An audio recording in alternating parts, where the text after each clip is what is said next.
Hi, this is Lisa Tremolata from dominatetheinternet.com.au. Today we've got Glenn Twiddle in a series of interviews. We have about 8 or 9 different questions that we've asked Glenn, ranging from what he thinks about print media versus online marketing to different Facebook strategies, social media strategies, platforms that you can use. So look out for the series of interviews. There's quite a few different segments, and there's also the full interview as well. So have a look, see what you think. Glenn is actually a master at marketing himself online. He really does put himself out there, and what I actually admire about him now is that he really doesn't care what people think.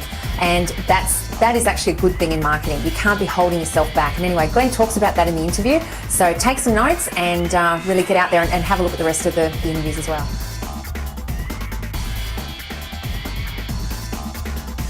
The best marketing campaign I saw you do, and I'm sure you had a lot of comments, was Aaron Shiner and Chris Gilmore. Like, I reckon that was absolutely brilliant. The SmackDown one? Yeah, it was awesome. Yeah. So how do you think a real estate agent could adopt something like that? Well, that one was interesting in that it ended up with 700 plus people register for that web training. That's unheard of in a Yes. business. So, but also there's another big principle here. You know, yeah, I may be a UFC fan, an Ultimate Fighting fan. In fact, in my youth, I used to do it. I used to be a wrestler, and Really? both the fake stuff and the UFC stuff. So, but did I come up with that idea? It was inspired by a marketer overseas in America who was doing one, not in real estate, but in another industry. So I thought, that's a great idea, so I ran one here. So I wasn't some innovative genius in that I took what someone else did and implemented it in our industry. So how could a real estate agent use that? Well, you might go down that path, but you know, for your area, for the agent there, if he's in an area that wouldn't be right for, then nor would the marketing campaign. You know, there are some guys that I've been observing, like Daniel Hayes down in Victoria.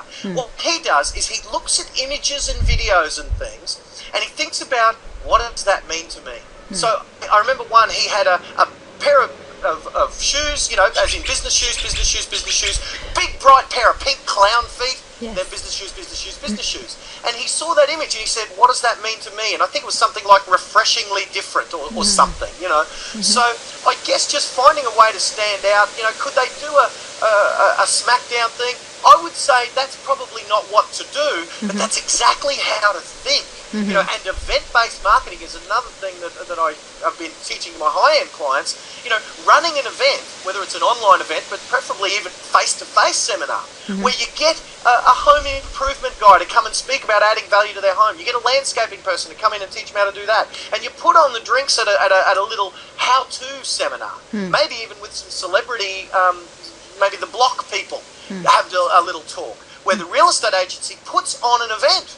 So whether it's a SmackDown thing or whether it's just something that's inspired by that, get inspired by what you see around you. But certainly when you do events like that, it's very underutilised in our industry and could be used more. And a good point you made by modelling other people as well, what's worked, whether it's in different industries, you know, sort of model different marketing campaigns. Yeah, that's awesome.